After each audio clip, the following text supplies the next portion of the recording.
and welcome to Morning Cafe presented by Ponvanda Detergent powered by Cyball.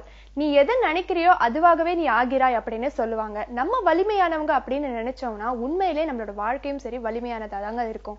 நம்மளுடைய எண்ணங்கள் தான் நம்மளை உருவாக்குதுன்னு சொல்லுவாங்க. ஸோ நல்லதே நினைப்போம், நல்லதே நடக்கும். உங்களுடைய ஃபேவரட் ஷோவான மார்னிங் கஃபேக்கு உங்க எல்லாரையும் வரவேற்கும் நான் உங்கள் கண்மணி. ஸ்வாதி, கடவுள் எல்லா இடத்துலயுமே இருக்காரு அப்படின்னு சொல்றாங்க. அப்புறம் எதுக்கு கோயில்னு தனியா ஒரு வழிபாட்டு தலத்தை உருவாக்கி இருக்காங்கன்னு பல பேர் கேட்டுட்டு இருக்காங்க. ஆமா கண்மணி, இந்த கேள்விக்கு காஞ்சி பெரியவரே பதில் சொல்லியிருக்காரு. இப்ப நம்ம வெளியே போறோம்னா சன்ரைஸ் நம்ம மேல படுது, அது ரொம்ப வெப்பமா இருக்குல்ல. சோ அதே சன்ரைஸ்ல நம்ம ஒரு துணியை வச்சோம்னா அந்த துணி எனக்கு கருகியா போகுது? கண்டிப்பா அப்படி ஆகாது. ஏன் இப்படி கேக்குற? இப்போ ஒரு லென்ஸ் மூலமா எல்லா சன்ரைஸையும் ஒரு இடத்துல குவிச்சு அதுக்கு மேல நம்ம துணியை வச்சா என்ன ஆகும்? இப்போ இந்த சிச்சுவேஷன்ல நீ முன்னாடி சொன்ன மாதிரி அந்த துணி எரியறதுக்கோ இல்ல கருகிறதுக்கான வாய்ப்பும் இருக்கு. இப்ப நீ கேட்ட கேள்விக்கு பதில் இதுலயே இருக்கு. இப்ப கடவுளோட அருள் நம்ம எல்லாருக்குமே கிடைக்கும். ஆனா அது முழுசா கிடைக்கணும்னா அதுக்குதான் கோவில். அவரோட பெருமையை பத்தி பேசுறதுக்கு தான் நம்ம நிகழ்ச்சியில எழுத்தாளர் இந்திரா சௌந்தரராஜன் அவர்கள் இருக்காங்க. சூப்பர். இப்போ நம்ம அணுசக்தியின் அனுகிரகம் பகுதியை பார்த்துட்டு வந்துடலாம். கருணே பொங்கும் உருவே கற்பகத்தருவே காஞ்சி நகர் உரையும் காமகோட்டி குருவே காமகோட்டி குருவே காமகோட்டி குருவே சந்திரனின் கொழுமை ஒத்த சந்திரசேகர திருவே இந்திராதி தேவர்களும் இணையுமக்கில்லையே காத்து என்றும் அருள வேண்டும் கருணை கடலே காஞ்சியின் கருணை கடலே ஏ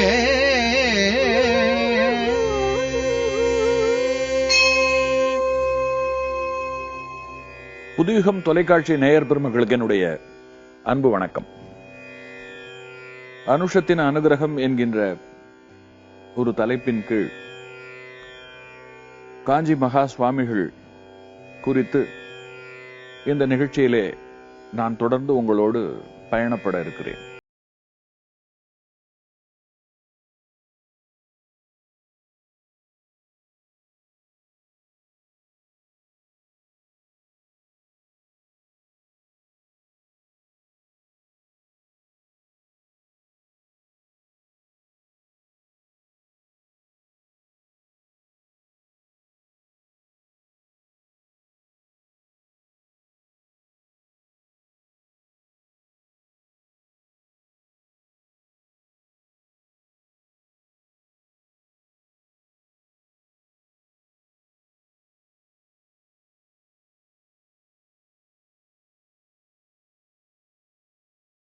மிக மேலாக படித்தவர்கள் வரை எல்லோரும் ரொம்ப வாஞ்சையாகவும் அன்பாகவும் அழைப்பது பெரியவர் என்றுதான். பெரியவர் என்று சொன்னாலே அது இந்த நாட்டிலே மகா பெரியவரான அவர் ஒருவரை மட்டும்தான்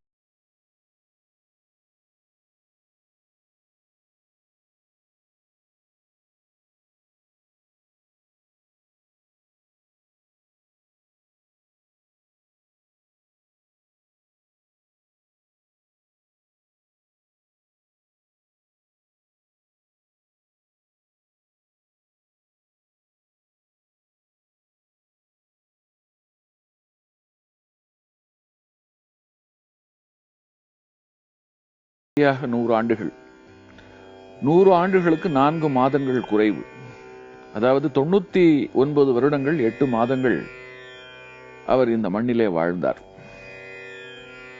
இந்த 99 வருட 8 மாத காலத்துல 13 வருட காலம் பிரம்மச்சாரியாய் அவரை பெற்ற தாய் தந்தையர்களிடம் அவருடைய பொழுதுகள் கழிந்தது. அதற்கு பிறகு அவர் 87 ஆண்டு காலம் ஒரு முழுமையான சந்நியாசியாக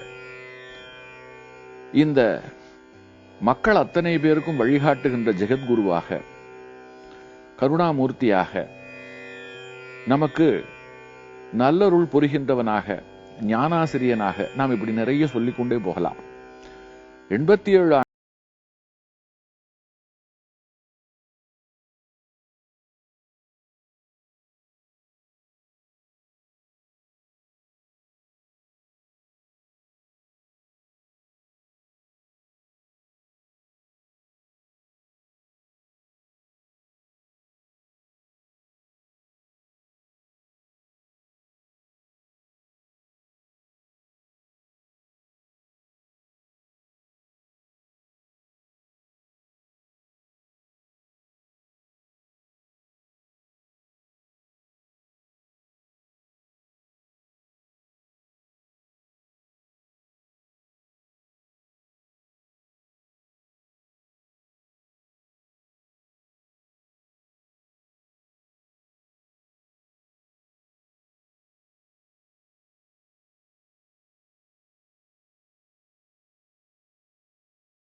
இந்த இடத்துல நான் ஒரு கருவி. அவரை பற்றி என் நாவாலே உங்கள் முன்னாலே நான் சொல்லுகின்ற நான் ஒரு கருவி. எனக்கே கூட அவராலே மிகப்பெரிய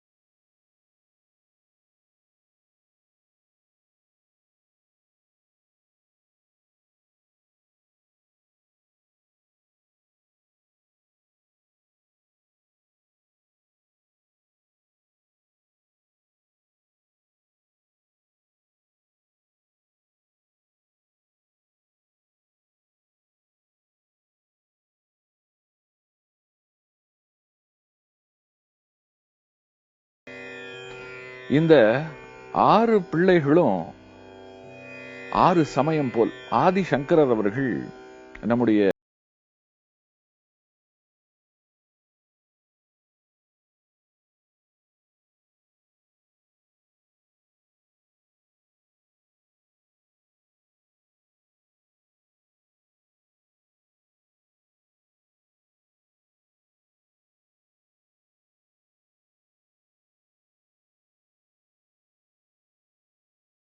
மூன்றாவது காணாபத்தியம், நான்காவது சாக்தம், ஐந்தாவது கௌமாரம், ஆறாவது சௌரம். இப்படி 6 வழி. வைணவத்திற்கு ஸ்ரீமன் நாராயணன், சைவத்திற்கு அந்த ஆதி சிவன், சாக்தத்திற்கு அந்த அம்பாள், காணாபத்தியத்திற்கு கணபதி, கௌமாரத்திற்கு முருகன், சௌரத்திற்கு சூரியன். இவர்கள்தான் அதிதேவர்கள். இவர்களை மனதிலே பற்றி கொண்டு பக்தி செய்து இந்த வழிபாட்டையில நாம் இறைவனை அடையலாம். ஒரு மனிதன் தனக்கு பிடித்த ஒரு பாதையில, இந்த 6 வழி பாதையில எந்த பாதையின் வழியாக சென்றாலும் அவன் இறைவனை அடைந்து விடுவான். ஒரு ஊருக்கு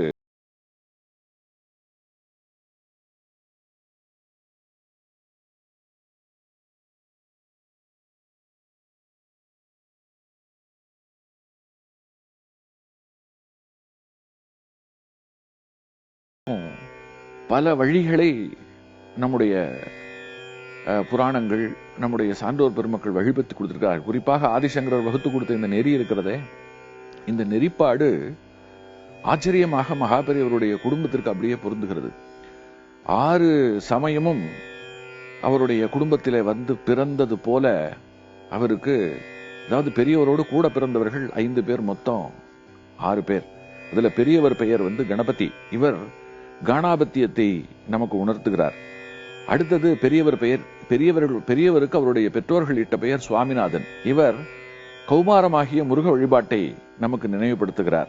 மூன்றாவதாக லலிதாம்பாள், இவர் சாக்தத்தை நமக்கு நினைவுபடுத்துகிறார். நான்காவதாக சாம்பமூர்த்தி, இவர் சைவத்தை நினைவுபடுத்துகிறார். ஐந்தாவதாக சதாசிவம்,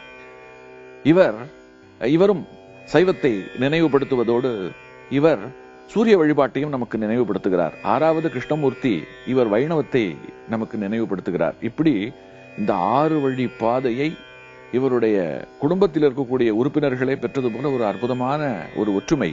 இது மட்டுமல்ல, இன்னமும் நாம் இவருடைய குடும்பத்திற்குள்ளே புகுந்து தெரிந்து கொள்வதற்கும் சிலிர்ப்பதற்கும் நிறைய சங்கதிகள் இருக்கின்றன. தொடர்ந்து சிந்திப்போம்.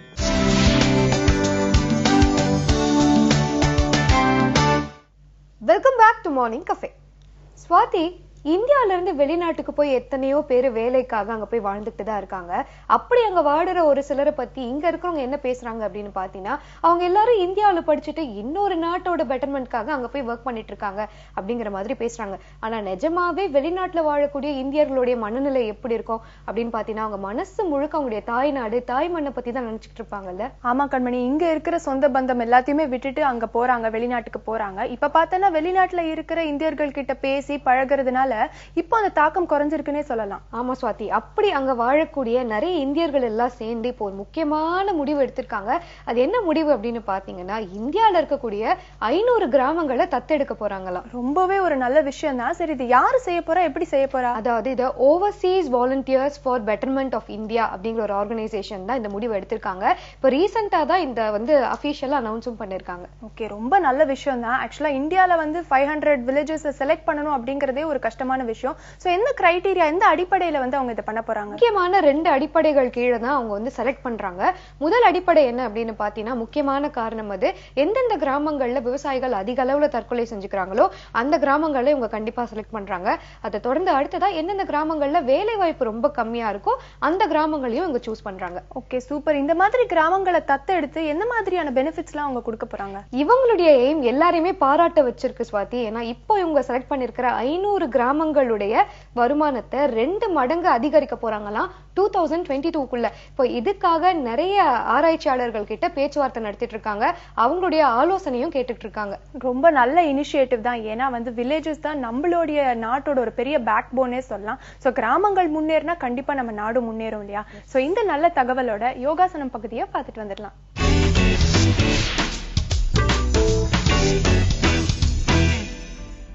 வணக்கம் நேர்களே, நான் கவிதா நாராயணன், குஷப்பாவை யோகால இருந்து. நம்ம இன்னைக்கு பார்க்க போற ஆசனா குர்மாசனா. குர்மாசனா ஒரு அட்வான்ஸ் லெவல் ஆசனா. ஸோ அது பிகினர்ஸா நீங்க ட்ரை பண்ணும்போது பாருங்க உங்களோட ஆம்ஸ்ட்ரிங் ஸ்ட்ரெச்சா இருக்கா இல்லையான்னு. அந்த ஆம்ஸ்ட்ரிங் ஸ்ட்ரெச்சா இருக்கா இல்லையான்னு பாக்குறதுக்கு ஒரு வார்ம் அப் இருக்கு. அது ப்ரிப்பரேட்டரி போஸும் சொல்லுவாங்க. ஸோ நீங்க அதை ப்ராக்டிஸ் பண்ணிட்டு உங்களுக்கு அந்த ஸ்ட்ரெச் ஆகுதுன்னா நீங்க குர்மாசன் ட்ரை பண்ணலாம். நம்ம குர்மாசன் பாக்குறதுக்கு முன்னாடி அதோட ப்ரிப்பரேட்டரி போஸ் இல்ல அதுக்கு வார்ம் அப்னு சொல்லலாம். ஸோ அந்த ப்ராக்டிஸ் பண்ணி நீங்க முடிச்சு கரெக்டா உங்களால அந்த பெண்டிங் பண்ண முடியுதுன்னா அதுக்கப்புறமா நீங்க குர்மாசன் ட்ரை பண்ணுங்க. அதை பண்ணும்போது நீங்க ஞாபகம் வச்சுக்கோங்க, உங்களுக்கு கைகள்ல இருக்கிற தசை கரெக்டா அமுங்கும். ஸோ அந்த மாதிரி அந்த டோன் அப் ஆஃப் பாடி இருந்துச்சுன்னா நீங்க பண்றதுக்கு கொஞ்சம் உங்களுக்கு ஈஸியா இருக்கும். இல்லைன்னா கொஞ்சம் கஷ்டமா இருக்கும். அண்ட் இன்னொன்னு, ஸ்லிப் டிஸ்க் ப்ராப்ளம் இருந்தா ப்ளீஸ் குர்மாசன் நீங்க ட்ரை பண்ணாதீங்க. அந்த ப்ரிப்பரேட்டரி, அதாவது அந்த வார்ம் அப்பையே நீங்க ட்ரை பண்ணிட்டே இருக்கலாம். ஆனா குர்மாசன் ட்ரை பண்ணதை அவாய்ட் பண்ணுங்க. ஏன்னா அது நிறையவே உங்களுக்கு ப்ரெஷர் கொடுக்க ஆரம்பிக்கும். ஸோ இப்போ அதோட வார்ம் அப் பார்க்கலாம். ஸோ கால்களை 2மே ஸ்ப்ரெட் பண்ணி வச்சுக்கோங்க. நீங்க கால்களை ஸ்ப்ரெட் பண்ணி வைக்கும் போது இது ஞாபகம் வச்சுக்கோங்க, உங்க பட் லைன் நல்லா அட்ஜஸ்ட் ஆகுதா இல்லையான்னு.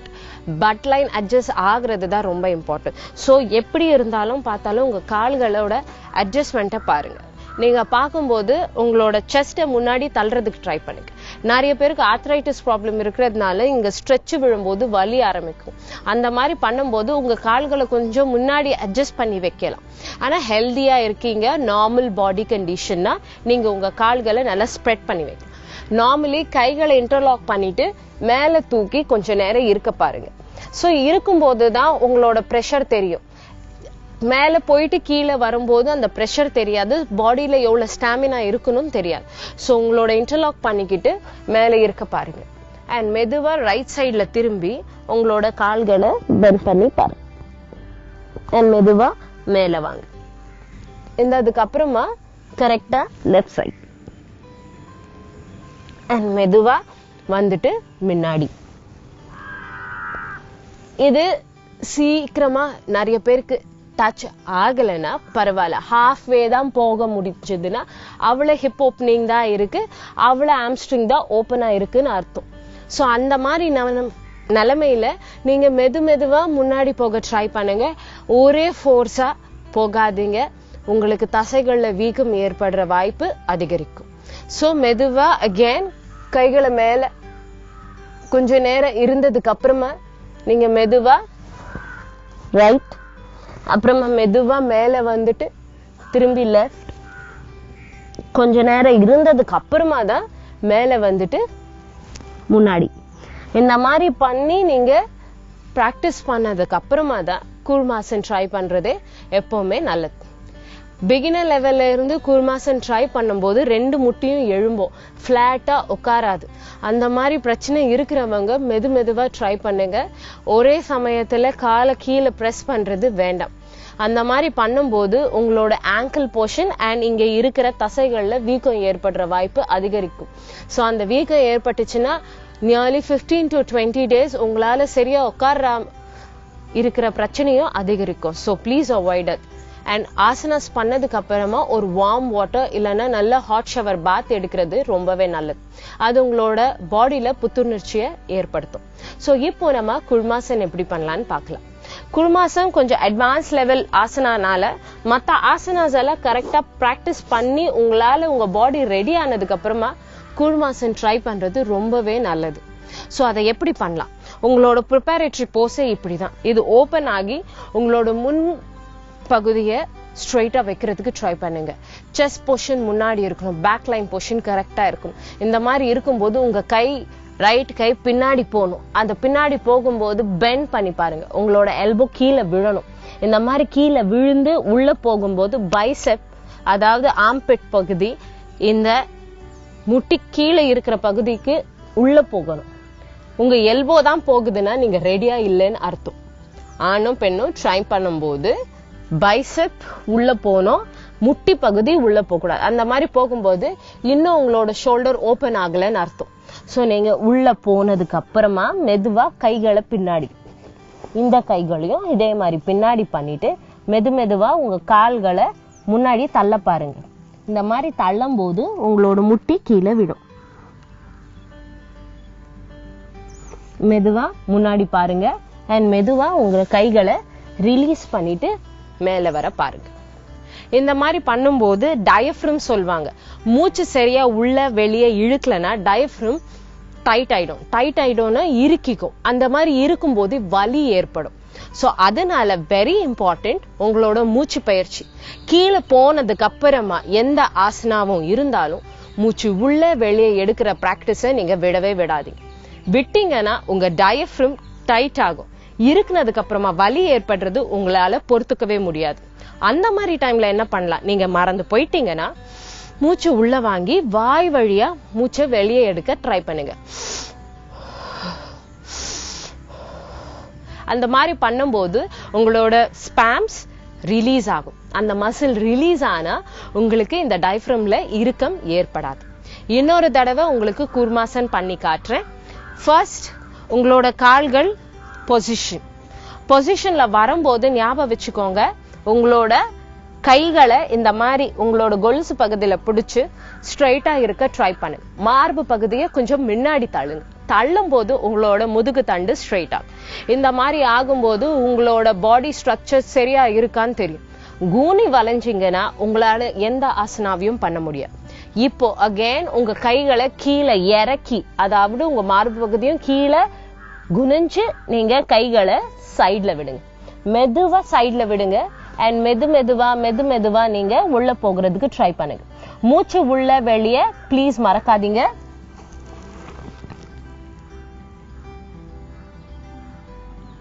அண்ட் மெதுவா மேல எடுத்து பார்த்துட்டு உங்க கைகளை மெதுவா நீங்க ரிலீஸ் பண்ணிட்டு மெதுவா நீங்க எழுந்துக்கோங்க அண்ட் வரலாம். இந்த மாதிரி பிராக்டிஸ் பண்ணும்போது உங்களோட மூச்சு 5 நிமிஷம் 3 நிமிஷம் பிராக்டிஸ் பண்ணலாம். சோ நிறைய டைம் ஃபர்ஸ்ட் பிகினர்ஸா நீங்க குழுமாசன் ட்ரை பண்ணிட்டு இருந்தீங்கன்னா 30 செகண்ட்ஸ் அவ்வளவுதான். 5 seconds 10 seconds and 30 seconds கிட்ட டெய்லி நீங்க பிராக்டிஸ் பண்ணணும்.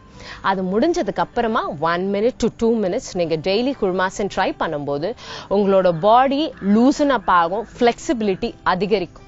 இந்த மாதிரி ஃபிளெக்சிபிலிட்டி அதிகரிக்கும் போது நீங்க எந்த ஆசனா பண்ணாலும் வீக்கமோ உங்களுக்கு ஷூட் அவுட் பெயின்ஸ்ன்னு சொல்லுவாங்க, அந்த மாதிரி பிரச்சனை எப்பவுமே வராது. பசங்க சின்ன குழந்தைங்களுக்கு இது ஈஸியா வரும். அவங்களோட முதுகு தண்டு ஸ்ட்ரென்த் பண்றதுக்கும் அவங்களோட கால்கள்ல எனர்ஜி அதிகரிக்கிறதுக்கும் குழுமாசன் ரொம்பவே ஹெல்ப்ஃபுல்லா இருக்கும். இன்னைக்கு நீங்க குழுமாசன் பாத்தீங்க. நாளைக்கு இன்னொரு ஆசனாவோட நான் உங்களை சந்திக்கிறேன். வணக்கம்.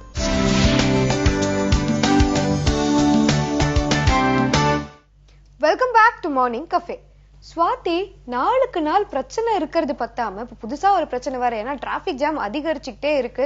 என்னதான் வீட்டுல இருந்து சீக்கிரமா கிளம்பினாலும் ஆபீஸ் வர்றதுக்கு ரொம்ப லேட் ஆயிடுது. இதுக்கு ஏதாவது சொல்யூஷன் இருக்கா உங்ககிட்ட? அதுக்கான சொல்யூஷன் தெரிஞ்சா நான் எப்பவோ 2 lakhs வின் பண்ணிருப்பேன் தெரியுமா?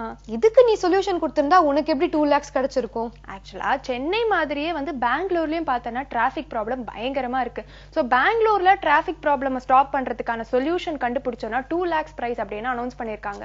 சூப்பர் தான் இல்ல. ஒரு பிரச்சனை பிரச்சனைக்கு கவர்மெண்டால சொல்யூஷன் கண்டுபிடிக்க முடியல அப்படிங்கிற சமயத்துல பப்ளிக் கிட்ட இருந்து மக்கள் கிட்ட இருந்து ஐடியா கேட்கறது நல்ல விஷயம் தானே. ஹலோ, இது வந்து கவர்மெண்ட் அனௌன்ஸ் பண்ணல, ஆன்லைன் ஷாப்பிங் நெட்வொர்க் Flipkart தான் வந்து இது அனௌன்ஸ் பண்ணிருக்காங்க. Flipkart அனௌன்ஸ் பண்ணிருக்காங்களா? அதுவும் எதுக்கு ஸ்பெசிஃபிக்கா பெங்களூர்ல இதை அனௌன்ஸ் பண்ணணும்? பெங்களூரை ஹெட் குவார்ட்டர்ஸா வச்சுதான் Flipkart ஆரம்பிச்சிருக்காங்க. அண்ட் இப்ப பார்த்தனா அவங்களோட 10th anniversary அவங்க செலிப்ரேட் பண்ணிட்டு இருக்காங்க. சோ பெங்களூருக்கு ஏதாவது செய்யணுமே அப்படிங்கிறதுனால பெரிய பிரச்சனையா இருக்கிறது என்னது, இந்த டிராபிக் ப்ராப்ளம் தான். சோ இதுக்கு சொல்யூஷன் கண்டுபிடிச்சா அவங்களுக்கு பிரைஸ் ஹாம்பர்ஸ் இருக்கு அப்படின்னு அனௌன்ஸ் பண்ணிருக்காங்க. சூப்பர்ல. அவங்க இந்த அளவுக்கு வளர்றதுக்கு முக்கிய காரணமா வந்து பெங்களூர் சிட்டி இருந்திருக்கு. சோ பெங்களூருக்கு அவங்களால முடிஞ்ச நன்மைகளை செய்யணும் அப்படின்னு நினைச்சு இப்படி ஒரு திட்டத்தை கொண்டு வந்திருக்காங்க. நிஜமாவே பாராட்ட வேண்டிய விஷயம் தான். ஆமா கண்மணி, அந்த சொல்யூஷனை வந்து கண்டுபிடிக்கிறதுக்கான வேலையும் வந்து பப்ளிக் கிட்டே கொடுத்துட்டாங்க. ஆக்சுவலா பெங்களூர்ல ரொம்ப பிஸியான ஏரியா பார்த்தனா silk board and Krishnarajapuram. So இங்க வந்து டிராபிக் கண்ட்ரோல் பண்றதுக்கு வந்து சொல்யூஷன் கொடுத்தோம்னா அதுக்கு என்னென்ன கிஃப்ட் ஹாம்பர்ஸ் அப்படின்னு பார்த்தனா, ஃபர்ஸ்ட் பிரைஸ் வின் பண்றவங்களுக்கு 2 lakhs, செகண்ட் பிரைஸ் வின் பண்றவங்களுக்கு 1 lakh and third prize win பண்றவங்களுக்கு 50,000. அண்ட் இந்த திட்டத்தை வந்து செயல்படுத்துறதுக்கான செலவும் வந்து Flipkart ஏத்துக்கிறதா சொல்லியிருக்காங்க. சோ அவங்களோட வெப்சைட்ல வந்து அவங்களோட ஒரு பேஜ் வந்து ஷேர் பண்ணிருக்காங்க. அங்க வந்து நம்மளோட ஐடியாஸ் எல்லாமே நம்ம வந்து ஷேர் பண்ணலாம். சோ அதுல இருந்து பெஸ்ட் ஐடியாவை பிக் பண்ணி அதை வந்து நடைமுறைக்கு கொண்டு வருவாங்க. சூப்பர் ஸ்வாதி, இந்த மாதிரி ஒரு நல்ல முயற்சியை தனியார் நிறுவனம் எடுத்திருக்காங்க அப்படிங்கறதே ரொம்ப பெரிய விஷயம் தான். அது மட்டும் இல்லாம ஒரு கேம் கண்டக்ட் பண்ண மாதிரி ஆச்சு, அதே சமயத்துல அவங்களுக்கு தேவையான ஐடியா கிடைச்ச மாதிரி ஆச்சு. சோ இதுல இருந்து நம்ம தெரிஞ்சுக்க வேண்டிய விஷயம் என்னன்னா, இப்போ ஒரு ப்ராப்ளம், சொசைட்டில ஒரு ப்ராப்ளம் அப்படிங்கிறப்போ கவர்மெண்ட் அதுக்கான சொல்யூஷனை கொடுக்கும், கவர்மெண்ட் தந்தா போச்சு அப்படிங்கிற ஒரு ஐடியாலஜியோட நம்ம இல்லாம நம்மளால என்ன தீர்வு கொண்டு வர முடியும் அப்படிங்கிற ஒரு இனிஷியேட்டிவ் நம்ம எடுக்க ஆரம்பிச்சுட்டாலே பல ப்ராப்ளம்ஸ்க்கு சொல்யூஷன் நம்மளாலே கொடுத்துட முடியும் இல்லையா? இந்த நல்ல தகவலோட நம்ம அடுத்த பகுதியை பார்த்துட்டு வந்துடலாம்.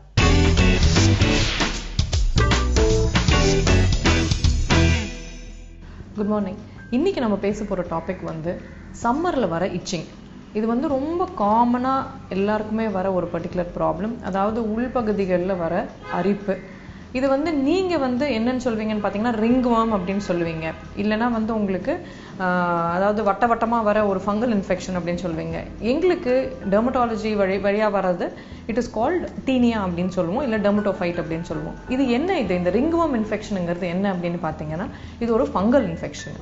ஃபங்கஸ்ங்கிறது அதாவது பூஞ்சாங்கிருமி அப்படிங்கிறது வந்து எல்லா இடத்துலையுமே இருக்கிற ஒரு பர்டிகுலர் ஆர்கானிசம். அதாவது வந்து உங்களுக்கு சில பேஷண்ட்ஸ் வந்து எங்கிட்ட கேட்பாங்க, ஏன் மேடம் எனக்கு மாத்திரம் வருது அப்படின்னு. இது உங்களுக்கு மாத்திரம் வருதுன்றது கிடையாது, யாருக்கு வேணா வரலாம். நம்ம இருக்கிற கிளைமேட் அந்த மாதிரி ரொம்ப வந்து அதிக ஸ்வெட்டிங்கு பிசு பிசுன்னு இருக்கிற ஒரு இடத்துல அந்த ஃபங்கஸ் வந்து எப்பவுமே அதிக ஸ்வெட் இருக்கிற ஏரியால தான் ஈஸியாக வளரும், மாய்ஸ்சர் இருக்கிற ஏரியால தான் வளரும். அதனால தான் உங்களுக்கு இடுக்கு இருக்கிற இடத்துல எல்லாமே இந்த ஃபங்கஸ் இன்ஃபெக்ஷன் வருது. எஸ்பெஷலி சம்மர் டைம்ல இப்போ நிறைய பேருக்கு வர்றது இந்த ஃபங்கல் இன்ஃபெக்ஷன் தான். இது எப்படி தவிர்க்கலாம் அப்படின்னு பார்த்தீங்கன்னா, சில காமனாக நம்ம பண்றதெல்லாம் பண்ணாம இருந்தாலே வந்து இந்த ஃபங்கல் இன்ஃபெக்ஷனை குறைச்சிக்கலாம். நம்பர் 1 என்னன்னா, நிறைய பேர் என்ன பண்ணுவாங்க, உள்ளாடைகள் எல்லாமே வந்து வாஷ் பண்ணிட்டு உள்ள வீட்டுக்குள்ளேயே போட்டுருவாங்க, வெளியே வந்து வெயிலே காய போட மாட்டாங்க. ஸோ இந்த பழக்கத்தை விட்டுட்டு உள்ளாடைகள் எப்பவுமே வந்து நல்ல வெயில போட்டிங்கன்னா நல்லா ட்ரையா இருக்கும். இன்ஃபேக்ட் நாங்கள் வந்து ரொம்ப அதிகமாக ஃபங்கல் இன்ஃபெக்ஷன் இருக்கிற பேஷண்ட்ஸ்க்கு சொல்ற அட்வைஸ் என்னன்னா, அந்த உள்ளாடைகளை அயர்ன் பண்ணிட்டு போட்டுக்கோங்க, அப்போதான் வந்து ஃபுல்லா ட்ரைனஸ் இருக்கும் உங்களுக்குன்னு. ரெண்டாவது வந்து ஆல்வேஸ் சேஞ்ச் யுவர் அண்டர்வேர். அதாவது காலையில் ஒரு வாட்டினா திருப்பி ஈவினிங் ஒரு வாட்டி அண்டர்வேர் சேஞ்ச் பண்ணிக்கோங்க, அப்போ தான் மாய்ஸ்சர் கம்மியாக இருக்கும். அண்ட் ஹாஸ்டலில் படிக்கிற பசங்க வந்து நிறைய பேர் என்ன பண்ணுவாங்கன்னா, ஈவன் பனியன் அண்ட் அண்டர் கார்மெண்ட்ஸ் எல்லாமே வந்து they will tend to share. Please don't share your undergarments with anybody. That's very important உங்களுக்கு. அண்ட் மோரோவர் இந்த பூஞ்சாங்கிருமிங்கிறது உங்ககிட்டேருந்து வந்து அதாவது கீழே இருக்கிற கிரவுண்ட்லேருந்து வரலாம், பக்கத்தில் பஸ்ஸில் உட்காந்துருக்கிறவங்க கிட்டேருந்து வரலாம், யார்கிட்டேருந்தெல்லாம் வேணா வரலாம் இது. So even your own dog, pet animals வச்சுருந்தீங்க வீட்டில், நாய் பூனை வச்சுருந்தீங்கன்னா அந்த நாய் பூனையும் ஒரு வாட்டி செக் பண்ணுங்க. சில டைம் அதுங்களுக்குமே பார்த்தீங்கன்னா கொஞ்சம் பேட்சாக இருக்கும், இல்லைன்னா வந்து கொஞ்சம் அங்கங்கே அதாவது அதோட முடி உதிர்ந்திருக்கும், கொஞ்சம் ஃப்ளேக்காக இருக்கும். இதெல்லாம் இருக்கும்போது பவுடரியாக இருக்கும். அப்படி இருந்துச்சுன்னா please take your animal also for treatment. அவங்க வெட்டுக்கிட்ட கூட்டு போங்க, ஏன்னா ஈவன் ஃப்ரம் அனிமல்ஸ் நம்மளுக்கு வர சான்ஸ் இருக்கு. ஸோ இதெல்லாம் பண்ணும்போதே வந்து பூஞ்சாங்கிருமையை ஓரளவுக்கு கண்ட்ரோலில் வச்சுக்கலாம். சரி, ஒருவேளை பூஞ்சாங்கிரி இன்ஃபெக்ஷனே வந்துருச்சு உங்களுக்கு, இட் இஸ் நாட் அன்காமன், யாருக்கு வேணா வரலாம் இது. ஸோ வந்துருச்சுன்னா இப்போ என்ன பண்ணலாம், இதுதான் முக்கியமான பகுதி. நார்மலாக என்ன பண்ணுவோம், நீங்கள் பண்ணுறது என்னன்னு பார்த்தீங்கன்னா, ஒன்று பக்கத்து வீட்டுக்காரங்க ஏதாவது சொல்லுவாங்க அதை போடுவோம், இல்லைனா வீட்டில் இருக்கிறது ஏதாவது ஒன்று எடுத்து போடுறது, இல்லைனா வந்து வெறும் ஃபார்மசிக்கு போய் அந்த மெடிக்கல் ஷாப்காரன் கொடுக்கறத போடுறது. தயவு செஞ்சு இது மூணுத்தையுமே நிறுத்திடுங்க. ஏன்னா இன்னைக்கு நாங்கள் ட்ரீட்மெண்ட்டில் எங்களோட ஹாஸ்பிட்டல்ஸில் பார்க்கறதுல எந்த பூஞ்சாங்கிரியுமே வந்து ட்ரீட்மெண்ட்டில் போகிறதே கிடையாது. அது ஏன்னா இந்த 3 நாள் தான். அதாவது நீங்களே ட்ரீட்மெண்ட் பண்ணுறது, இல்லைனா டாக்டர் கொடுக்குற ட்ரீட்மெண்ட்டை ஒழுங்காக போடாமல் ஃபுல்லாக ஃபினிஷ் பண்ணாத அளவுக்கு இருக்கிறது. ஸோ நீங்கள் பண்ண வேண்டியது என்னென்னா, இஃப் இன் கேஸ் ஒரு இன்ஃபெக்ஷன் வந்துருச்சுன்னா தயவு செஞ்சு உங்க டாக்டர் கிட்ட ஸ்கின் ஸ்பெஷலிஸ்ட்டை போங்க. உங்க ஸ்கின் ஸ்பெஷலிஸ்ட் கொடுக்குற டேப்லெட்டை கரெக்ட் டோஸுக்கு கரெக்ட் நாளுக்கு எடுங்க. நிறைய பேஷண்ட்ஸ் என்ன பண்ணுவாங்க, ஒரு 3 வாரத்துக்கு கொடுத்துருந்தோம்னா மேடம் 1 வீக் போட்டோம் நல்லா ஆயிடுச்சு அப்படியே விட்டுட்டேன் அப்படின்வாங்க. தயவு செஞ்சு அது பண்ணாம ஃபுல் கோர்ஸையும் கரெக்டாக முடிச்சுட்டு உங்க டாக்டர் திருப்பி வர சொன்னாங்கன்னா போய் அவங்கள பாருங்க. ஏன்னா வந்து இன்னமும் இருக்கா இன்ஃபெக்ஷன், இன்னும் கொஞ்சம் அதிகமாக ட்ரீட்மெண்ட் கொடுக்கணுமாங்கிறத பார்க்கறதுக்காக தான் உங்களை வர சொல்றது. And never share your prescription. பக்கத்தில் இருக்கிறவங்க கொடுக்குற பிரிஸ்கிரிப்ஷன் நீங்க யூஸ் பண்ணக்கூடாது. வீட்டில் யாரோ போனாங்க அவங்களுக்கு கொடுத்தாங்க நானும் அதை யூஸ் பண்ணி பார்க்குறேங்கிற டெண்டன்சியை விட்டுருங்க. ஸோ இந்த மாதிரி பூஞ்சாங்கிருமி இருக்கும்போது இப்போ வந்து பூஞ்சாங்கிருமி என்ன ஆச்சுன்னு பார்த்தீங்கன்னா நிறையவே இன்ஃபெக்ஷன்ஸ் வந்து நம்ம எவ்வளோ ட்ரீட் பண்ணாமல் போக மாட்டேங்குது. அந்த மாதிரி பேஷண்ட்ஸுக்கு வந்து நம்ம ஹிஸ்ட்ரி இன்னும் கொஞ்சம் வந்து திருப்பி அவங்களை கேட்டோம், ஏன் போக மாட்டேங்குது, நீங்கள் ஆயின்மெண்ட் ஒழுங்காக போடுறீங்களான்னு கேட்டிங்கன்னா அவங்க என்ன பண்ணியிருப்பாங்க, ஒரு 10 நாளைக்கு ஆயின்மெண்ட் போடுவாங்க. அது கொஞ்சம் நல்லாச்சுன்னு உடனே ஆயின்மெண்ட் தூக்கி போட்டு அப்படியே விட்டுருவாங்க. அண்ட் ஆல்சோ இன்னொன்று என்னன்னு பார்த்தீங்கன்னா வீட்டில் உங்கள் ஹஸ்பண்ட்க்கோ ஒய்ஃப்க்கோ இல்லை குழந்தைக்கோ இந்த இன்ஃபெக்ஷன் இருந்துச்சுன்னா கண்டிப்பாக அவங்களையும் கூட்டிகிட்டு போய் ட்ரீட்மெண்ட் பண்ணுறது ரொம்ப முக்கியம். ஏன்னா ஒருத்தர்கிட்ட இன்னொருத்தருக்கும் இந்த பூஞ்சாங்கிருமி கண்டிப்பாக பரவலாம். ஸோ இந்த மாதிரி இஷ்யூஸ் இருக்கும்போது கண்டிப்பாக நீங்கள் என்ன பண்ணணும் அப்படின்னா ஒரு பூஞ்சாங்கிருமின்னு இருக்கும்பொழுது நீங்கள் ஹோம் ரெமெடிஸ் எதுவும் ட்ரை பண்ணாதீங்க. நீம், கார்லிக் இந்த மாதிரி போடுறவங்க இருக்காங்க. சம்டைம்ஸ் ஆனியன்லாம் மேலே போட்டு பேஷண்ட் வராங்க. அதெல்லாம் அதுவும் இல்லாமல் மஞ்சள் போடுறேன், மஞ்சள் போட்டு ட்ரை பண்ணேன் மேடம் அதெல்லாம் போகலைன்னு சொல்லுவாங்க. மஞ்சளுக்கெல்லாம் இந்த பூஞ்சாங்கிருமி கேட்காது. கண்டிப்பாக பூஞ்சாங்கிருமி இன்ஃபெக்ஷன் வந்துருச்சுன்னா அதுக்குரிய மாத்திரை அண்ட் ஆயின்மெண்ட்ஸ் போடும்போது மாத்திரம்தான் போகும். இப்போ பார்த்தீங்கன்னா நிறையவே வந்து ரெசிஸ்டன்ஸ் அப்படின்னு சொல்கிறோம். அதாவது மாத்திரை போட்டாலுமே போகாத பூஞ்சாங்கிருமி இருக்கு. ஸோ எவ்வளோக்கு எவ்வளோ நீங்கள் டாக்டர் கிட்ட வந்து போய் மெடிசன் எடுக்கிறது இம்பார்ட்டண்ட்டோ பர்சனல் ஹைஜீனும் மெயின்டைன் பண்ணுறது ரொம்பவே இம்பார்ட்டன்ட். அண்ட் உங்கள் ஃபேமிலி மெம்பர்ஸ் உங்கள் பெட்ஸை செக் பண்ணுறதுமே ரொம்ப இம்பார்ட்டன்ட். இதெல்லாம் பண்ணும்போது கண்டிப்பாக வந்து ஒரு இன்ஃபெக்ஷனை கண்ட்ரோல் பண்ணி நல்ல ஒரு நீங்களா வந்து பக்கத்தில் இருக்கிறவங்களுக்கும் இந்த பப்ளிக் அவேர்னஸை கொண்டு வரது ரொம்ப முக்கியம். ட்ரீட்மெண்ட் வந்து ஓன் ட்ரீட்மெண்ட் செல்ஃப் ட்ரீட்மெண்ட் பண்ணாதீங்க, எக்ஸ்பெரிமெண்ட் பண்ணாதீங்க. கண்டிப்பாக உங்கள் ஸ்கின் ஸ்பெஷலிஸ்ட்டை போயிட்டு என்ன அவங்க சொல்கிறாங்களோ அதை மாத்திரம் கேளுங்க.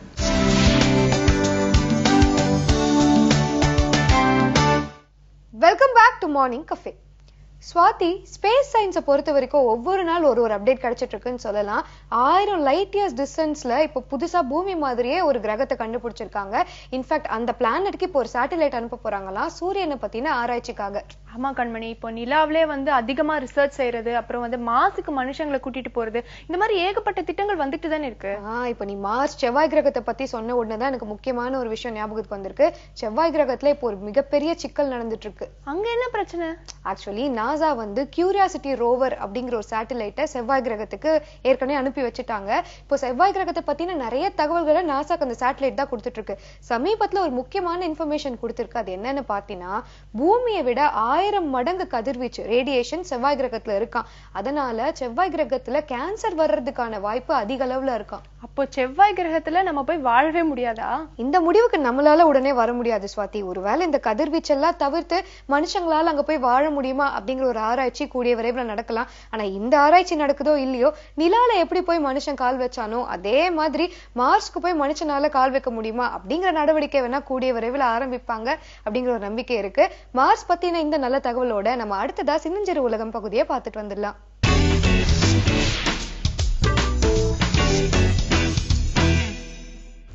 வணக்கம் நேர்களே, நம்ம தொடர்ந்து நிறைய விஷயங்கள் பேசிட்டு இருக்கோம். நான் இன்னைக்கு எடுக்கக்கூடியது கொஞ்சம் சென்சிட்டிவான விஷயம். நிறைய பெற்றோர்கள் இப்போ முதல்ல நம்ம பெரிய கூட்டு குடும்பமா இருந்தோம். ஸோ ஃபேமிலி சப்போர்ட் அப்படின்றது நிறைய இருந்தது. இப்போ ஒரு சிலது எதிர்பார்த்து ஒரு சிலது எதிர்பார்க்காம ஃபேமிலி செப்பரேஷன் இருக்கு. இப்போ பார்த்தீங்கன்னா சிங்கிள் பேரண்ட்ஸ் அப்படின்றது நிறைய ஆயிடுச்சு. அப்பா மட்டும் குழந்தைங்களை வளர்த்துற மாதிரியோ அம்மா மட்டும் குழந்தைங்களை வளர்த்துற மாதிரியோ நிறைய ஃபேமிலி ஸ்ட்ரக்சர்ஸ் மாறிடுச்சு. இது டெத்னால இருக்கலாம், அதாவது எதிர்பாராத டெத்னால இருக்கலாம், இல்லை டிவோர்ஸ்னால இருக்கலாம், இல்லைன்னா பேரண்ட் இப்போ ஒர்க் பண்ண வேண்டிய ஒரு சுச்சுவேஷன். அதாவது மதர் மட்டும் இங்கே இருக்காங்க, ஃபாதர் கல்ஃபில் ஒர்க் பண்ணுறாங்க, இல்லை ஃபாதர் இங்கே இருக்காங்க, மதர் ட்ரான்ஸ்ஃபர் ஆகி பெங்களூரில் ஒர்க் பண்ணுறாங்க. இந்த மாதிரி ஒரு ஃபேமிலி ஸ்ட்ரக்சர்ஸ் நிறைய மாறிடுச்சு. ஸோ பெற்றோர்கள் அப்படின்னு பார்க்கும்போது ஒரு பேரண்ட்டுக்கு இந்த குழந்தை வளர்ப்பு அப்படிங்கிற ரோல் வரும்போது ரொம்பவே பெரிய டிஃபிகல்ட்டி ஃபேஸ் பண்ணலாம்.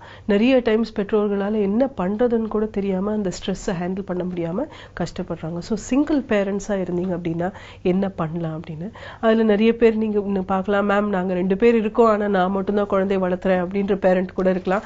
நீங்களுமே கூட சிங்கிள் பேரண்ட்டாக கன்சிடர் பண்ணலாம். ஸோ ஃபர்ஸ்ட் விஷயம், அஃப்கோர்ஸ் 2 பேரும் இருந்தால் நல்லாயிருக்கும். பட் சிங்கிள் பேரண்ட்டாக நீங்கள் ஒரு சைல்டை ரேஸ் பண்ணணும் அப்படின்ற ஒரு சிச்சுவேஷன் இருந்தது அப்படின்னா ஃபர்ஸ்ட் புரிஞ்சுக்குங்க, நீங்க எது செஞ்சாலும் கண்டிப்பா வெளியே இருக்கிறவங்க பேசுவாங்க, உங்களை பத்தி பாசிட்டிவ் நெகட்டிவ் சொல்லுவாங்க.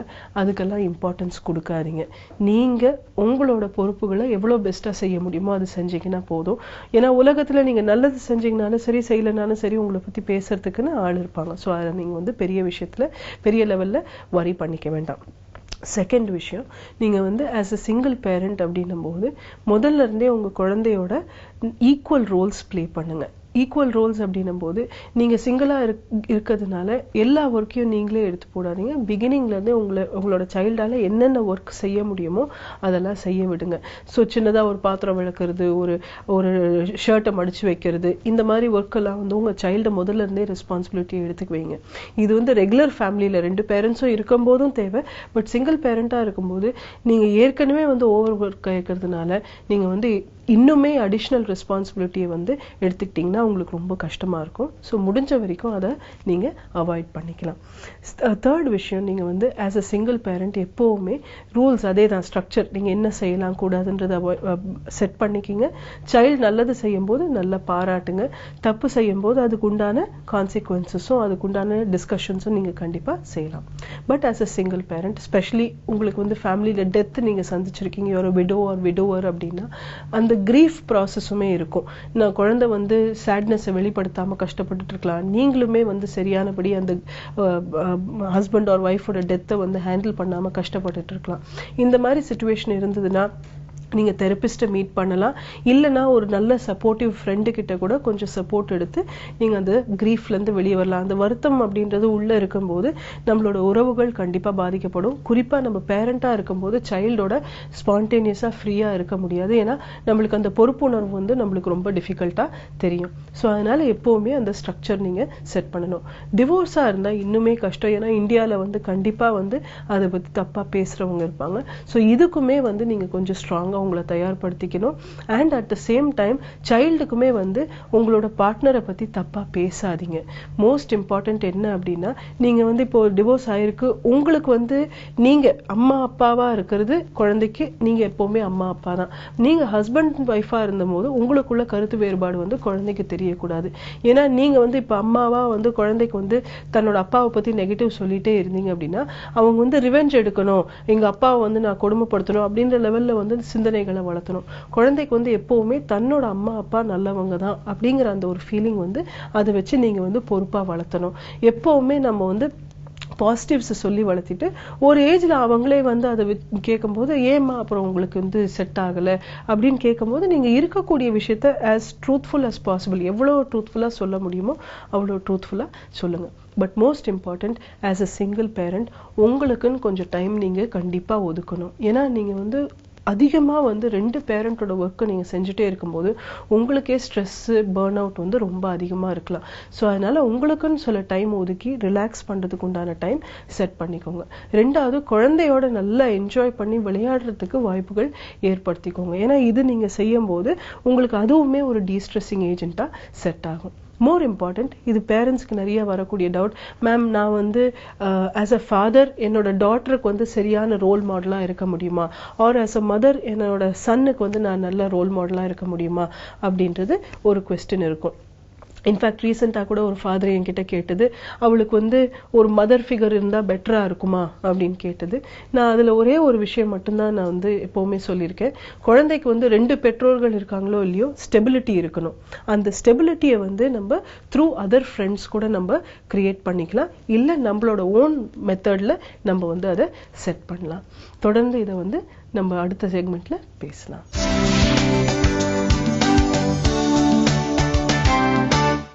Welcome back to morning cafe.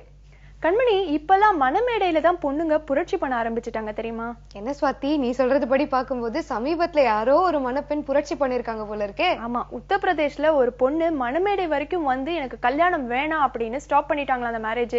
எதனால? அவங்களை வற்புறுத்தி இந்த கல்யாணம் பண்ணிக்கணும் அப்படின்னு சொல்லிருப்பாங்களோ? அதெல்லாம் இல்ல, அவங்க மனமேடைக்கு போற வரைக்கும் ரொம்பவே சந்தோஷமா தான் இருந்திருக்காங்க. அண்ட் அவங்களோட ரிச்சுவல்ஸ் எல்லாம் வந்து நடந்துட்டு தான் இருந்திருக்கு. ஆனா மனமேடைக்கு போனதுக்கு அப்புறமா தான் இந்த கல்யாணமே வேண்டாம் அப்படின்னு சொல்லியிருக்காங்க. எதனால ஆல் ஆஃப் சடனா இப்படியும் ஒரு டெசிஷன் எடுக்கணும், அதுவும் மணமேடைக்கு போற வரைக்கும் சந்தோஷமா இருந்திருக்காங்கன்னா அப்படி என்ன நடந்திருக்காங்க? மணமேடைக்கு போன அவங்க மாப்பிள்ளை குட்கா மெல்றத பாத்திருக்காங்க. சோ பார்த்த உடனே வந்து இந்த மாதிரி மாப்பிள்ளை எனக்கு வேண்டாம், இந்த கல்யாணமே வேண்டான்னு ஸ்டாப் பண்ணிட்டாங்களாம். சூப்பர், ரொம்ப போல்டா அந்த செகண்டே முடிவு எடுத்திருக்காங்க. நிஜமே பாராட்ட வேண்டிய விஷயம். ஆனா குட்கா சாப்பிடுறது எவ்வளவு ஒரு பேட் ஹேபிட், அதுவும் மணமேடையில உட்கார்ந்து சாப்பிடுறாங்கன்னா ரொம்ப ரொம்ப தப்பு. ஆமா கண்மணி, ஆனா அவங்களோட டெசிஷன், அந்த பொண்ணோட டெசிஷனை மாப்பிள்ளை வீட்டுக்காரங்களும் சரி பொண்ணு வீட்டுக்காரங்களும் சரி அக்செப்டே பண்ணிக்கலையா. இந்த விஷயத்த வந்து போலீஸ் வரைக்கும் கொண்டு போய் எப்படியாவது அந்த பொண்ணை வந்து ஃபோர்ஸ் பண்ணியாவது இந்த கல்யாணத்தை செஞ்சு வச்சிடணும் அப்படின்னு பாத்திருக்காங்க. பட் கடைசி வரைக்கும் அந்த பொண்ணு ரொம்பவே ஸ்ட்ராங்கா இருந்திருக்காங்க. அண்ட் போலீஸ்காரங்களும் சரி இந்த மாதிரி ஸ்ட்ராங்கா இருக்கிற பொண்ணை வந்து கட்டாயப்படுத்திலாம் கல்யாணம் பண்ணி வைக்க கூடாது அப்படின்னு சொல்லியிருக்காரு. கரெக்ட் தானே சுவாதி? ஒருத்தர் பிடிக்கல அப்படிங்கறத கல்யாணத்துக்கு முன்னாடியே சொல்லிட்டு அந்த கல்யாணத்தை நிறுத்திடுறது எவ்வளவு நல்லது தானே. இந்த மாதிரி துணிச்சலான பெண்களை பார்க்கும்போது ரொம்பவே சந்தோஷமா இருக்கு. இந்த நல்ல செய்தியோட அடுத்ததா அவ்வை சொன்ன மொழியாம் பகுதியை பார்த்துட்டு வந்துடலாம்.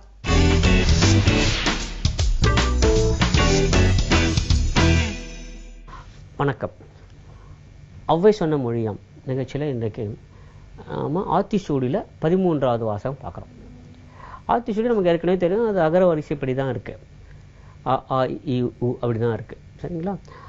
அறம் செய் விரும்பு, ஆறு வசனம், 70 கருவேல், 20 விளக்கேல், உடையது விளமேல் அப்படி தான் வருது. அது இப்போது 13வது என்னவாக இருக்கும்? 12வது எழுத்து அவு, 13வது எழுத்து அக்கன்னா என்று சொல்லக்கூடிய ஆயுத எழுத்து. அக்கம் சுருக்கேல். ஆ அப்புறம் ஆயுத எழுத்து, அப்புறம் கா இம், அகம் சுருக்கேல். இதுதான் அந்த 13வது வாசகம். அகம்னா என்ன அப்படின்னா ட்ரெஷர் அப்படின்னு சொல்லலாம். நடக்கக்கூடிய ஒரு வெகுமதி, நம்முடைய சொத்து. அப்படின்னா ஊற்று நீர் கூட அகம் தான் சொல்லுவாங்க. ஆக நம்மகிட்ட எதெல்லாம் இருக்கோ அதை வந்து சுருக்க வேண்டாம், அது சுருக்கிக் கொள்ள வேண்டாம். சுருக்கேல் அப்படின்னா டு நாட் ஷ்ரிங்க், அவ்வளோதான், வேறு ஒன்றுமே இல்லை. இது வந்து ட்ரெஷர், நம்மகிட்ட இருக்கக்கூடிய வெகுமதி அகங்கிறது. நம்மகிட்ட இருக்கக்கூடிய களஞ்சியம்னு வச்சுக்கலாம், நம்மகிட்ட இருக்கக்கூடிய சேமிப்புன்னு வச்சுக்கலாம், நம்மகிட்ட இருக்கக்கூடிய அத்தனை சொத்துகளும் வச்சுக்கலாம். ஊற்று நீர் கூட அதுதான், எதெல்லாம் பெருகுமோ அதெல்லாம். சரிங்களா? இன்னும் எளிமையாக சொல்லணும்னா வளமைன்னு வச்சுக்கலாம். சரிங்களா? வளமையை சுருக்கிக் கொள்ள வேண்டாம் அப்படின்னு சொல்லலாம். யாராவது அப்படி பண்ணுவாங்களா? தன்னுடைய சொத்து யாராவது சுருக்கிக் கொள்ளணும்னு ஆசைப்படுவாங்களா அப்படின்னா நேரடியாக யாரும் ஆசைப்பட மாட்டாங்க. ஆனால் இந்த வாசகம் என்ன சொல்லுது அப்படின்னா, எதை செய்தால் உங்களுடைய சொத்து அல்லது உங்களுடைய வெகுமதி சுருங்கி விடுமோ அதை செய்ய வேண்டாம் அப்படிங்கிறதான், வேற ஒன்றுமே இல்லை.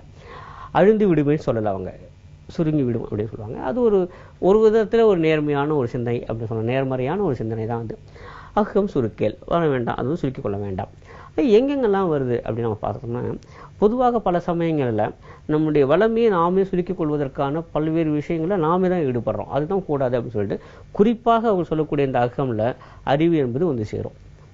பல பேர் வந்து அறிவுங்கிறது ஒரு சொத்து அப்படிங்கிறது தெரியாமலே இருந்திருக்காங்க. அதனால இன்டெலெக்சுவல் ப்ராப்பர்ட்டி ஆக்ட்னே ஒன்று வந்திருக்கு. இப்போ அறிவுசார் சொத்துரிமை சட்டம் அப்படின்னே வந்திருக்கு. அறிவு என்பதே ஒரு சொத்து அப்படிங்கிறதே கூட பல சமயங்களில் ஏற்றுக்கொள்ளாத விஷயங்களாக தான் நம்ம பார்த்துட்டு இருக்கோம். நம்ம ஏற்றுக்கவே முடியல. அது எப்படி சொத்தாக இருக்கும்? நம்ம கூட சொத்து அப்படின்னா அது ஒரு நிலமாக இருக்கணும், வீடு இருக்கணும், பணமாக இருக்கணும், நகையாக இருக்கணும். ஆனால் உங்களுடைய அறிவு கூட ஒருடைய சொத்து தான் அப்படிங்கிறதே தெரியாமல் நம்ம நடந்துகிட்டு இருக்கோம். அதை சுருக்கிக் கொள்வதுங்கிறது ரொம்ப சந்தோஷம் பண்ணிகிட்டு இருக்கோம். அதை மிகப்பெரிய ஒரு ஒரு ஒரு ஒரு மிகப்பெரிய ஒரு பாவமாக கூட பார்க்க முடியுது. என்ன அப்படின்னா, நமக்கு இருக்கக்கூடிய மிகப்பெரிய சொத்து நம்முடைய அறிவு தான், நம்முடைய படிப்பு தான். ஆனால் அது சுருங்கிக் கொண்டே வருகிறது அப்படிங்கிறத தெரியாம பல பேர் இருக்காங்களே அப்படிங்கிறதான். அகம் சுருக்கேல் அப்படிங்கிறதுக்கு 2 விதமான பொருளை சொல்ல முடியும். நம்முடைய இருக்கக்கூடிய நிதி, சொத்து, வளமை இதை சுருக்கிக் கொள்ள வேண்டாம் அப்படிங்கிறது.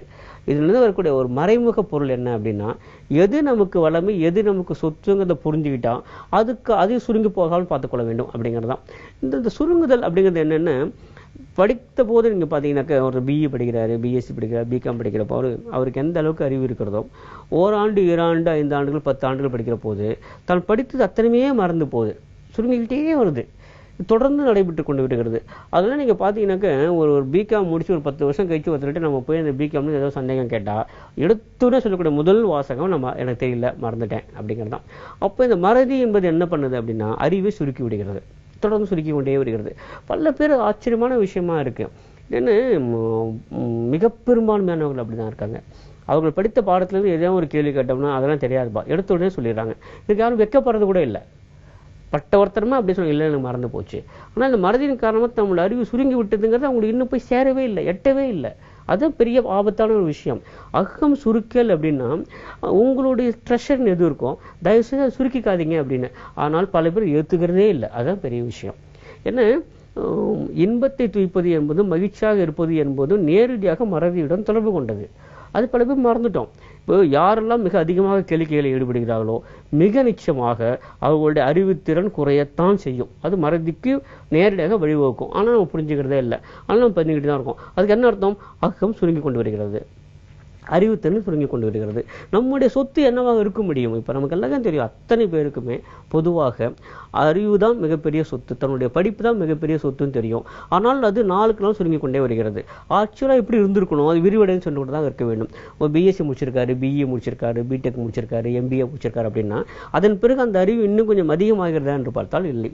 இது வேறு விதமாக கூட பார்க்கலாம். நடைமுறையில் பார்த்தீங்கன்னா ரொம்ப வேதனை தரக்கூடிய ஒரு விஷயமா இருக்கிறது. 2ஆம் வகுப்பு 3ஆம் வகுப்பு படிக்கிறப்போ நம்ம எப்படி படிக்கிறோம்? ஒரு விஷயத்தை எழுத்து கூட்டி படிக்கிறோம், சரிங்களா?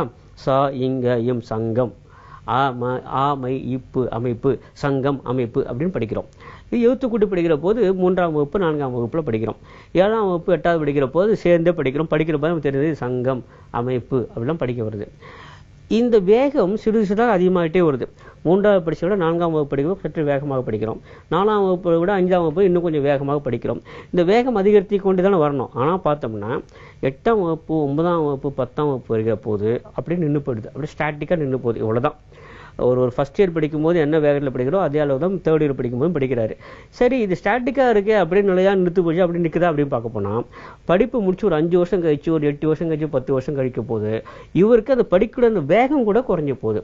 ஒரு பக்கம் படிக்கிறதுக்கு 10 நிமிஷம் ஆகுது. அப்படின்னா என்ன அர்த்தம்? ஏன் இந்த மாதிரி ஆயிடுச்சு அப்படின்னா இந்த அறிவை மேம்படுத்துதல் அப்படின்னு ஒன்று இருக்கு இல்லைங்களா, அது சுத்தமாக விட்டாச்சு. அது மூலம் என்ன ஆகுதுன்னா அறிவுத்திறன் சுருங்கி போய்விடுகிறது. இதுதான் நம்முடைய சொத்து. நமக்கு இருக்கக்கூடிய ஒரு மிகப்பெரிய ஒரு வளத்துக்கான வழியே அது ஒண்ணுதான். ஆனால் யாருமே அதை பற்றி கவலையே படுவதாக தெரியவில்லை. படிக்கிற போதாவது குறைந்தபட்சம் ஒரு புத்தகத்தையா நம்ம ஒரு வருஷத்துக்கு படிச்சாகணும். அந்த பர்டிகுலர் சப்ஜெக்ட் புக்காக நம்ம படிச்சு தான் ஆகணும். ஆனால் படிப்பு முடிச்சிட்டோம் அப்படிங்கிற அந்த வார்த்தையை நம்ம ஏற்றுக்கிறது இல்லை. ஆனால் அதுக்கப்புறம் வேலைக்கு போயாச்சுன்னா படிப்புங்கிறதே சுத்தமாக இல்லை. அறிவுத்திறனை வளர்த்துக்கொள்ள வேண்டும் கூட சுத்தமாக இல்லை. ஏதோ ஒரு வேலைக்கு போகணும், சம்பாதிக்கணும், முடிஞ்சு போச்சு, அதுக்கப்புறம் எதுவுமே இல்லைங்கிற போது அந்த அறிவுத்திறன் தானாக சுருங்கி கொண்டே வருகிறது. ஒரு பிகாம் முடிச்சிருக்காரு, 10 வருஷம் கழிச்சு பிகாம் படிச்சதுல 10% வேண்டாம், குறைந்தபட்சம் 1% அவரை தக்க வைத்துக் கொள்ள முடிகிறதானா இல்லை. என்ன அது? அறிவுத்திறன் முற்றிலுமாக சுருங்கி போகிறது. இது வேண்டாம். அகம் சுருக்கல் அப்படிங்கிறதுக்கு நேரடியான பொருள் உங்களுடைய வளமையை சுருக்கிக் கொள்ளாதீர்கள். அதனுடைய மறைபொருள் என்ன அப்படின்னா, எது உங்களுக்கு வளமையை தருகிறதோ அந்த திறமையை, அந்த திறனை தயவு சுருக்கிக் கொள்ளாதீர்கள். தொடர்ந்து இந்த அப்டேட்டிங் ஆஃப் நாலேஜுங்கிறது மிக முக்கியமான ஒரு விஷயம். தன்னுடைய அறிவுத்திறனை தொடர்ந்து கூர்மையாக வைத்துக் கொள்வது மிக முக்கியம். அதற்கு அடிகோல் இடுகிற ஒரு மிகச்சிறந்த வாசகம் அகம் சுருக்கல். மீண்டும் சந்திப்போம். நன்றி, வணக்கம். இன்னைக்கு நம்ம மார்னிங் கஃபேல வழக்கம் போல நிறைய சுவாரஸ்யமான விஷயங்களை பார்த்தோம். அதெல்லாமே பார்த்து நீங்க எல்லாருமே என்ஜாய் பண்ணிருப்பீங்கன்னு நாங்க நம்புறோம். இதே மாதிரி அடுத்த மார்னிங் கஃபே நிகழ்ச்சியில உங்களை வந்து சந்திக்கும் வரை உங்களிடமிருந்து விடைபெறுவது சுவாதிஷ்டா மற்றும் கண்மணி. இது உங்கள் Morning Cafe, presented by Ponvandu detergent, powered by Saibol.